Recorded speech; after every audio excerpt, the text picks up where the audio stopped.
શ્રેણી 3 8 13 એમ છેલ્લું પદ છે 253 નું છેલ્લેથી 20મું પદ શોધો. તો અહીંયા આપણે એક જોરદાર રીત વાપરીશું. સૌપ્રથમ a બરાબર 3 આપેલા છે, d બરાબર 8 ઓછા 3 એટલે કે 5 આપેલા છે અને છેલ્લું પદ an એટલે કે l બરાબર 253 આપેલા છે. હવે છેલ્લેથી 20મું પદ આ રીતે શોધી શકાય છે.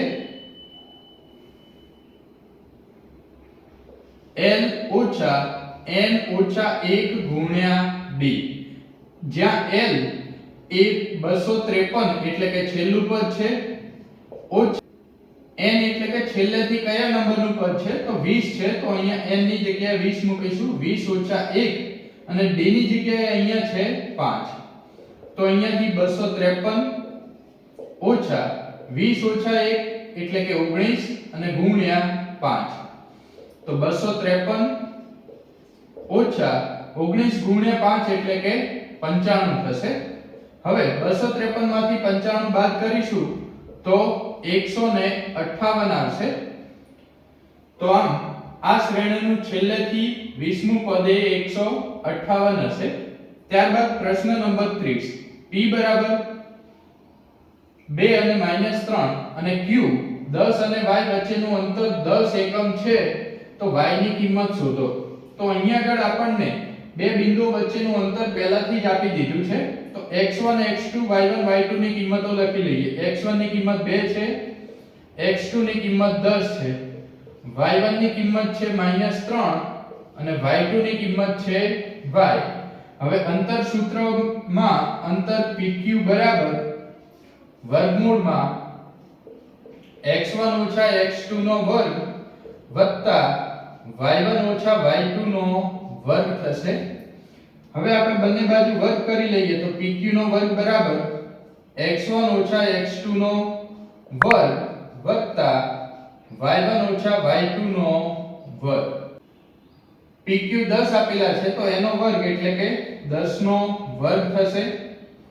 x1 2 છે ઓછા x2 10 છે એનો વર્ગ વત્તા y1 ની કિંમત છે -3 ઓછા y2 ની કિંમત છે y એનો વર્ગ.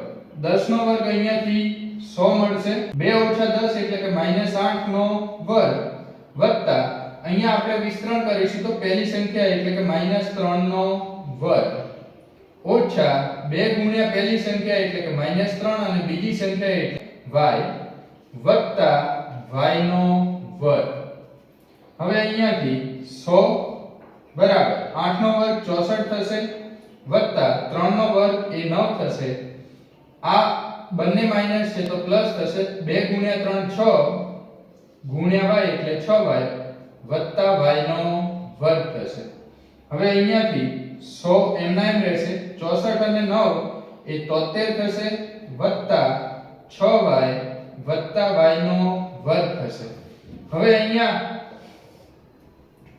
આ જે 100 છે એને આ બાજુ લાવીશું તો થશે y નો વર્ગ વત્તા 6y વત્તા 73 ઓછા 100 બરાબર 0. તો અહીંયા થશે y નો વર્ગ વત્તા 6y ઓછા 27 બરાબર 0. હવે આ 27 ના આપણે એવા અવયવો પાડવાના છે કે જેથી કરીને આપણને 6 મળે. તો 27 ના અવયવો થશે 9 તરી 27 અને 9 માંથી 3 બાદ કરીશું તો આપણને 6 મળશે. y ના વર્ગની સાથે કોઈ પણ સહગુણક નથી તો અહીંયાથી સીધા જ અવયવો આ રીતે લખી શકાય. y આ +9 છે તો y + 9, આ -3 છે તો y - 3 બરાબર 0. હવે આ બંનેનો ગુણાકાર 0 છે એનો મતલબ કે y + 9 બરાબર 0 હશે અથવા તો y - 3 બરાબર 0 હશે. તો અહીંયાથી +9 છે પેલી બાજુ જશે તો -9 આવશે અથવા y અહીંયા -3 છે પેલી બાજુ લઈ જઈશું તો +3 થશે. આમ y ની કિંમત -9 અથવા તો 3 હશે. ત્યારબાદ પ્રશ્ન નંબર 31 બિંદુ 1 2 4y x 6 અને 3 5 એ એક સમાંતર બાજુ ચતુષ્કોણના ક્રમિક શિરોબિંદુઓ હોય તો x અને y શોધો. તો સમાંતર બાજુ ચતુષ્કોણના ક્રમિક શિરોબિંદુઓ આપણને આપેલા છે. આપણે લઈ લઈએ કે સમાંતર બાજુ ચતુષ્કોણ a b c અને d છે.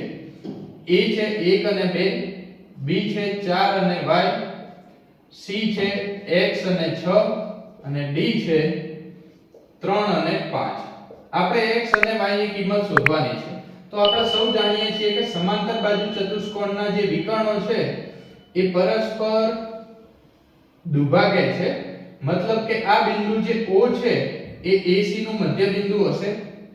એ જ રીતે આ બિંદુ O છે એ BD નું પણ મધ્ય બિંદુ હશે. તો બિંદુ O એ AC અને BD બંનેનું મધ્ય બિંદુ છે. તો AC નું મધ્ય બિંદુ આપણે આ રીતે શોધી શકીએ 1 x ભાગ્યા 2 2 6 ભાગ્યા 2. એ જ રીતે હવે BD નું મધ્ય બિંદુ આપણે જોઈએ તો થશે 3 4 ભાગ્યા 2 અને 5 y ભાગ્યા 2. હવે અહીંયાથી x યામ એ સામેની સાઈડના x યામ સાથે સરખો થશે. તો 1 x ભાગ્યા 2 બરાબર 3 4 ભાગ્યા 2 થશે અને 2 6 ભાગ્યા 2 બરાબર 5 y ભાગ્યા 2 થશે. તો અહીંયાથી છેદમાંથી 2 અને 2 કપાઈ જશે. 1 x બરાબર 3 4 એટલે કે 7 થશે. આ x ની કિંમત શોધવાની છે તો 7 એમના એમ રહેશે. આ પ્લસ 1 છે પેલી બાજુ જશે તો માઈનસ 1. તો x ની કિંમત મળશે 6. અહીંયા પણ 2 અને 2 કેન્સલ થઈ જશે. 2 6 બરાબર 8 થશે બરાબર 5 y થશે.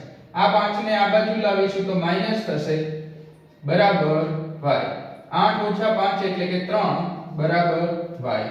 આમ x ની કિંમત 6 અને y ની કિંમત 3 મળે છે.